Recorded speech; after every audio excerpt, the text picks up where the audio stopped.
होगा, मैं इसकी गारंटी देता हूं। आने वाले समय में अगर आप बदलाव करते हैं तो निश्चित रूप से इस व्यवस्था को हम लोग लाएंगे कि जो हमारे जनता जनार्दन के हित में होगा। आपको देखने वाले सुनने वाले बहुत, आपको देखने सुनने वालों की कमी है। आप लोग छटपटा के रह जाते हैं। अगर कोई बीमार पड़ता है, लाचार होता है तो ब्लड तक नहीं मिल पाता है, एम्बुलेंस तक नहीं मिल पाता है, अच्छे डॉक्टर नहीं मिल पाते हैं, दवाई नहीं मिल पाता है। तो इसकी व्यवस्था, पहले तो जान बचे, उसकी व्यवस्था इमरजेंसी सेवा गोड्डा में कैसे हो, इस पर हम पूरा ध्यान देंगे। उसके लिए ये सदर अस्पताल की जो गुणवत्ता है उसमें अच्छे डॉक्टर्स के साथ साथ पथरगामा और बसंतराय में भी 50 बेड 100 बेड का अस्पताल होना चाहिए। इसके लिए मैं पूरी निष्ठा के साथ प्रयास करते हुए अस्पताल भी बनाने के लिए दबाव देते हुए यहाँ काम करवाने का काम करूंगा। ये मैं आपसे पूरा दृढ़ संकल्पित होकर बोलता हूँ कि ये व्यवस्था, ये सब जो मैं बोल रहा हूँ, ये केवल भाषण नहीं है, मेरे दिल में, मैं आत्मा से बोल रहा हूँ। आप लोग मुझे जिस तरह से अपनापन दे रहे हैं, आने वाले समय में ये दिखेगा। मैं सीजनल नहीं होना चाहता और मैं प्रथम दिन से ही काम करूंगा। जिस तरह से काम का, देखिए सीजनल जो होता है वो सीजन में केवल काम करता है। अभी आप लोग जैसे आम मिलेगा, आप लोग को आम खाने को मिलेगा? नहीं मिलेगा, वो सीजन में होता है। तो ये नेता भी सीजनल हो गए। काम करने का कोई सीजन नहीं होता भाई। काम प्रथम दिन से ही किया जा सकता है, दिन में भी किया सकता है, रात में भी किया जा सकता है और कभी भी किया जा सकता है। अगर काम करेंगे तभी जनता आपको आशीर्वाद प्यार देगी। ये मेरा अपना सोचना है और इसी के बलबूते, अपने कर्म के बलबूते मैं आगे बढ़ रहा हूं और बढ़ना चाहता हूं। और आप लोगों का सहयोग और मार्गदर्शन और प्यार हमको मिलता जा रहा है, बढ़ता जा रहा है। निश्चित रूप से आने वाले समय में मैं आप लोगों के लिए बहुत ही साहसिक कदम उठाऊंगा और बड़े बड़े फैसला लेने के लिए सरकार को बाध्य करूंगा। आज कारपोरेट घराने के लोग जो बाहर बैठे हुए हैं, यहाँ की जनता, यहाँ की जमीन उनको दे दी। वो कभी भी गोड्डा झांकने नहीं आए हैं, उनको केवल पैसे से मतलब है, प्रॉफिट कितना हो रहा है, हमारी कंपनी प्रॉफिट में जा रही है कि नहीं जा रही है। तो मैं आप लोगों को ये बताना चाहता हूं कि अगर मुझे मौका मिलेगा तो ऐसे उद्योगपति को मैं गोड्डा में उतारने का प्रयास करूंगा और गोड्डा में उतार कर आप लोगों के बीच संवाद करवाऊंगा और उनसे आग्रह करूंगा, विनम्रता के साथ आग्रह करूंगा कि आप जो है यहाँ की जनता की भलाई के लिए और क्या क्या कर सकते हैं वो करिए। अगर आप, जनता आपके साथ है, अगर आपने यहाँ फैक्ट्री लगाया है तो आपको साल 2 साल में यहाँ भी आना होगा और यहाँ भी देखना होगा, क्योंकि ये आपकी संपत्ति है।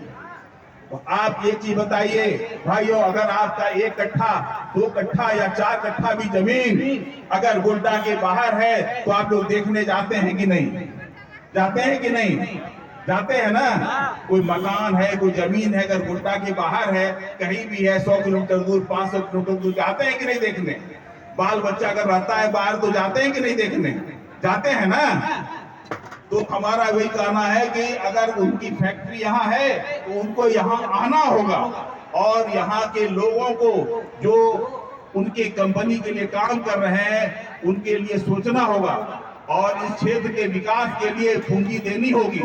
अगर वो फायदा ले रहे हैं तो उनको भी, यहाँ के लोगों को, गोड्डा जिला वासियों को फायदा देना होगा। ये गिव एंड टेक की पॉलिसी, इसको मैं मजबूती से लागू करूंगा। मैं ये बोलता हूं और ये मैं करूंगा तो करूंगा। और भी बहुत सारी बातें हैं, उद्योग नीति, शिक्षा नीति, कृषि नीति। कृषि नीति में आप यहाँ देखिए कि हमारे मैनिफेस्टो में, हमारे झारखंड लोकतांत्रिक क्रांतिकारी मोर्चा के मैनिफेस्टो में है कि किसानों का जो शोषण हो रहा है, किसानों के हित के लिए क्या क्या किया जा सकता है। उनको उन्नत बीज, उनको खाद, उनको ये व्यवस्था तो करनी होगी। साथ ही साथ आप देखिए यहाँ जो यहाँ की जो अर्थव्यवस्था है गोड्डा की, ये ग्रामीण क्षेत्र की व्यवस्था, ये कृषि पर आधारित है। ये हमारी यहाँ की जो अर्थव्यवस्था है, यहाँ की जो आर्थिकी है, वो कृषि पर डिपेंड है। लेकिन हम लोग यहाँ कृषि में, खेती में 2-3 ही अनाज मूल रूप से पैदा करते हैं, क्योंकि और अगर हम अगर हम उत्पाद दूसरे चीज का करते हैं तो हमारे पास मार्केटिंग करने के लिए जगह नहीं है। यहाँ तक कि एक भी कोल्ड स्टोरेज नहीं है।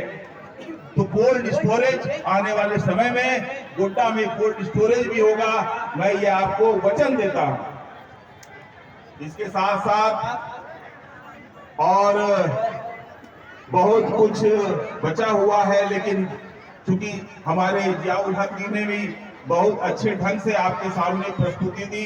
बहुत सारी समस्याएं हैं, हम लोग समस्याओं का अंबार है, लेकिन समाधान का प्रथम दिन से अगर प्रयास करेंगे तो धीरे धीरे समस्याएं खत्म होंगी। और जो है आने वाला जो है वो समय, अगर गोड्डा में ये बदलाव होता है तो निश्चित रूप से ये जो है बहुत ही अच्छा होगा। और हमारे क्रांति दूत, हमारे क्रांतिकारी नेता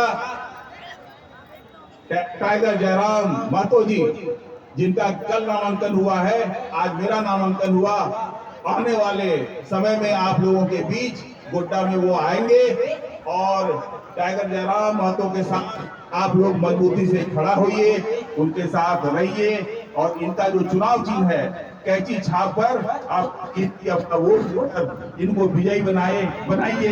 यही मेरा आग्रह है। आपका प्रत्याशी परिमल कुमार ठाकुर पुनः एक बार आप सबों को नमन करता है, आप लोगों का वंदन करता है, आप लोगों का अभिनंदन करता है। नमस्कार, जय हिंद।